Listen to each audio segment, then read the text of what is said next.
Ma première Bible présente l'eau du rocher.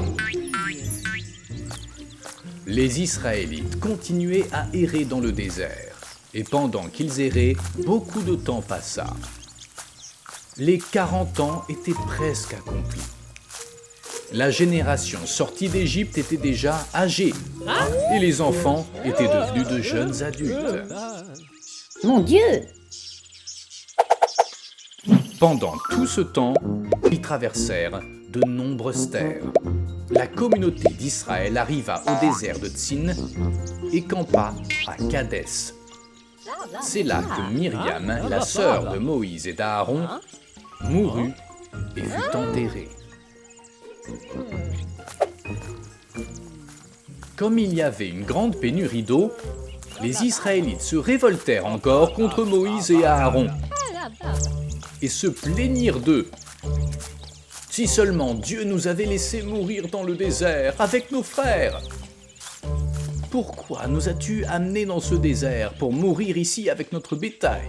Pourquoi nous as-tu fait sortir d'Égypte pour nous amener dans cet endroit horrible où il n'y a rien ?»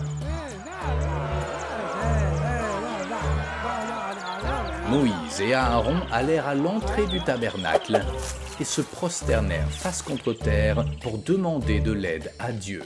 Et Dieu dit à Moïse, « Moïse, prends ton bâton, rassemble le peuple et va vers le rocher. En présence de tous, tu parleras simplement au rocher et il donnera de l'eau. Ainsi l'eau jaillira de lui et tout le peuple ainsi que leur bétail pourront boire. » C'est ce qu'ils firent. Moïse et Aaron rassemblèrent tout le monde devant le rocher.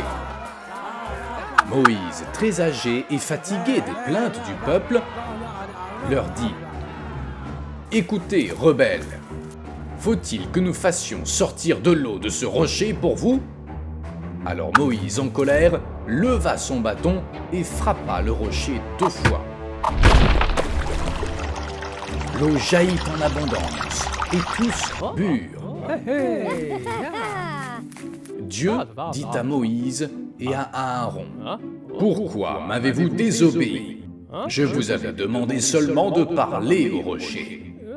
Parce que vous n'avez pas eu confiance en moi, ni reconnu ma sainteté devant les Israélites, vous n'entrerez pas dans la terre promise. »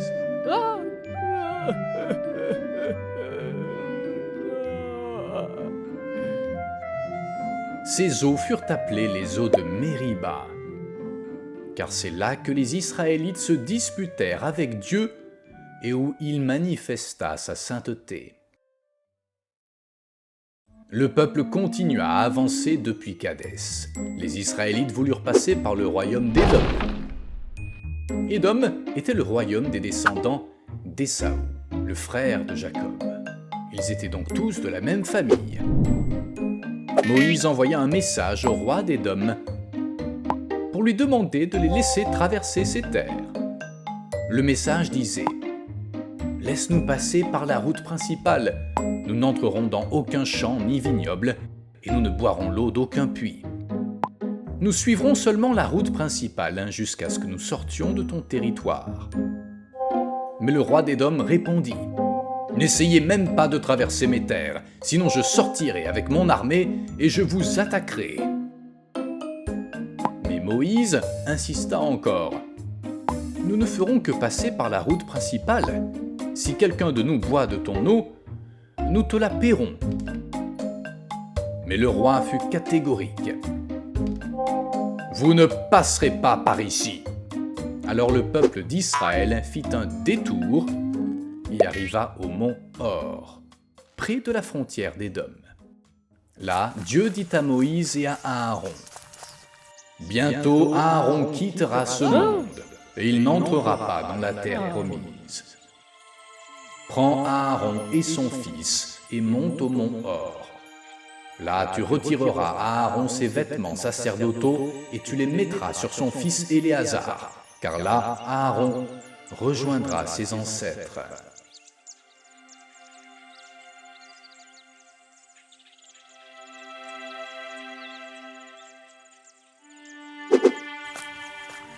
Moïse fit ce que Dieu lui avait demandé.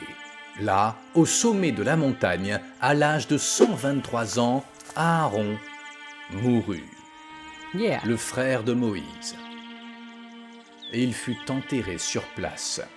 Quand le peuple apprit la mort d'Aaron, ils pleurèrent et observèrent un deuil de 30 jours.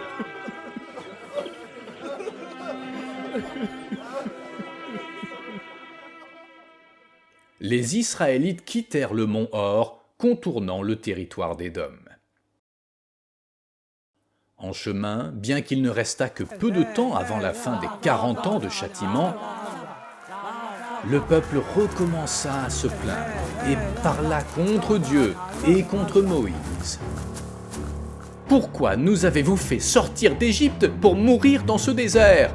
Ici, il n'y a ni pain ni eau, et nous en avons assez de cette mauvaise nourriture. » Alors Dieu les punit en leur envoyant des serpents venimeux qui les mordirent, et beaucoup d'Israélites moururent.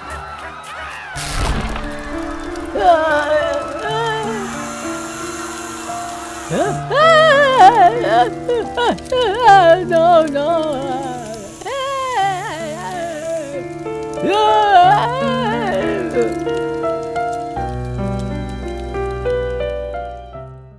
Le peuple alla trouver Moïse en le suppliant. « Nous avons péché en parlant contre Dieu et contre toi. Prie le Seigneur afin qu'il éloigne ces serpents. » Moïse intercéda pour le peuple et Dieu lui dit « Fais un serpent de bronze et place-le sur une perche. Tous ceux qui seront mordus et le regarderont vivront. » Moïse fit un serpent de bronze et le plaça sur une perche. Ceux qui étaient mordus et regardaient le serpent de bronze étaient guéris. Ce regard symbolisait la foi en Dieu. Si Dieu disait que regarder le serpent de bronze apportait la guérison, alors il en serait ainsi. Par la foi, la puissance de Dieu pouvait se manifester en eux et les guérir tous. Bien que le peuple d'Israël restât rebelle et désobéissant à Dieu, Dieu ne cessa jamais de leur fournir nourriture et eau.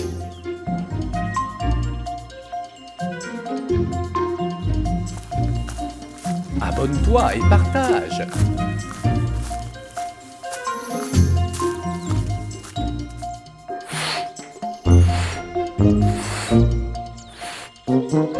Suis-nous sur nos réseaux sociaux.